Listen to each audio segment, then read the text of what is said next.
palabra confesar es una palabra derivada del latín que significa decir lo mismo. También el griego tiene otra palabra cuya raíz viene a generar algunas palabras castellanas como homologar, que quiere decir ajustar algo a un plan, a un detalle y reproducirlo lo más fielmente posible. Por tanto, cuando hablamos de confesar, no significa simplemente decir cosas o reconocer cosas, significa decir lo mismo en el sentido que Dios dice las cosas.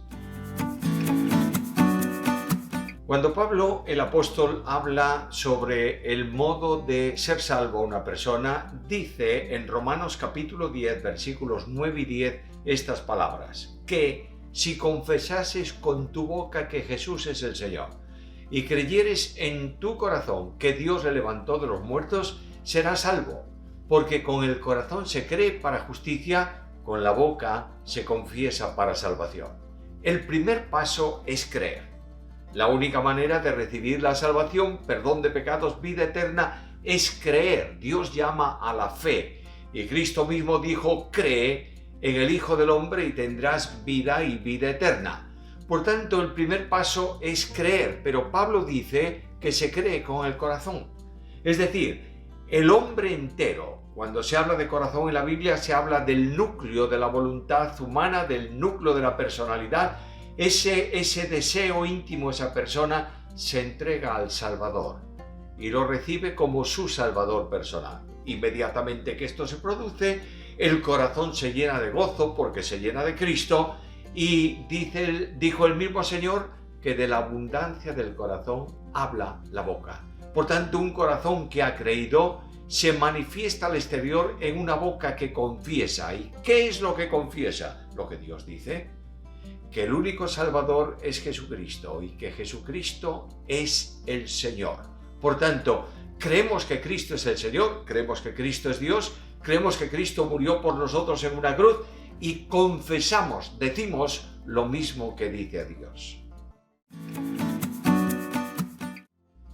Cuando la vida cristiana se desarrolla después de haber creído en Cristo, el apóstol Juan habla y escribe, mejor dicho, en su epístola primera a los creyentes y les dice que nadie diga que no tiene pecado, porque el que dice que no tiene pecado se engaña a sí mismo y la verdad no está en nosotros, no está en él. Pero todo aquel que confiesa su pecado sabe que Dios es fiel y justo para perdonar nuestros pecados y limpiarnos de toda maldad. Cuando una persona, y no hay nadie que no peque, dice Juan, cuando una persona se da cuenta que ha ofendido a Dios, cuando un creyente entiende que está viviendo una vida distinta a la que Dios demanda, automáticamente se da cuenta que hay una consecuencia en ese pecado.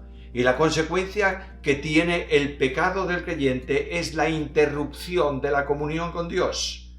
Cuando uno tiene un enchufe eléctrico, si no está introducido bien los polos del enchufe en la corriente, recibiendo la corriente, no hay resultado porque no, hay una interrupción, hay algo que interrumpe ese contacto. El pecado es el elemento que interrumpe nuestra comunión con Dios. Cuando nosotros confesamos, decimos a Dios: Señor, es verdad que he pecado.